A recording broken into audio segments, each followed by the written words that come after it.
What is the greatest medicine? Some people go, well, duh, it's Western science. Some people say, no, it's laughter. You cheer people up, you get them to forget about their problems for a little while. Why isn't the Bible more funny? Why wasn't Jesus more funny? If that's the greatest medicine and, you want to get a lot of attention, why wasn't Jesus and all the prophets stand-up comedians? Isn't part of stand-up comedy is you tell the truth that everyone's thinking but no one can say, then they applaud? Or the jester with the king, that he was the one person who was allowed to go, hey, you've got no clothes. I doubt I have to convince you that you like to laugh and you enjoy things that you find are funny. So then why, if God's all-knowing, why didn't he make his book funnier? If you think about jokes 10 years ago, if you said them now, you know you'd make some people uncomfortable. If you say jokes that are from like 20 years ago, you might be called into HR and have to give an explanation. If you tell jokes from 40 or 50 years ago, you're terminated. And if you tell jokes from 100 years ago, well, it's not just going to get fired. You're going to have people show up in front of your house and maybe they're going to try and burn it down with you in it. So if you're writing a book that's going to last thousands of years, if you even see in the last 100 years how much jokes and comedy or what people find acceptable can rapidly change, and you want this book to last for a long time, then it wouldn't be smart. And then the other part with this is spirit's always at war with the flesh.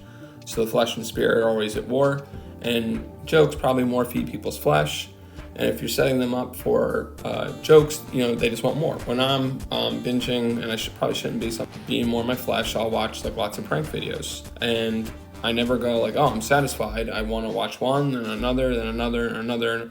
And the other thing is if part of Jesus saying is, hey, you want to follow me, deny yourself. And at the end of that sales pitch is be prepared to go on up on a cross like he did. You're not setting people up with the right expectations if you're a stand-up comedian and you're just turning water into wine all the time. And why didn't he just do that forever?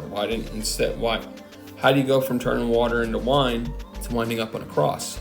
Wouldn't he been much better if it was Jesus, the unlimited bartender? Don't you think more people would have stayed around? But part of the Christian message is, or what Paul wrote, all those who believe will be persecuted. All those who want to live like Jesus are going to be persecuted. And persecution and always being entertained are not the same thing. But Paul says even though he has peace that surpasses all understanding, and if you listen and if he lists off all the terrible things that happened to him, stoned, he's running out of cities, he's being flogged, none of that part, your flesh would just find that funny. But if you're seeking, going like, okay, well, what's going on here? We're here to accept Jesus' offer for immortality and then spread the news. So we're here to work.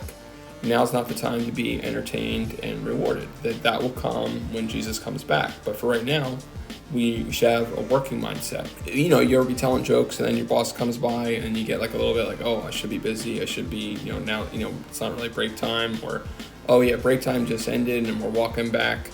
But, I'm telling, and you go like, your boss would be a little bit uncomfortable, like, come on guys, like, get to it. I think that's the same way with Jesus, that right now is not break time. Right now is work time. The harvest is plenty and the workers are few.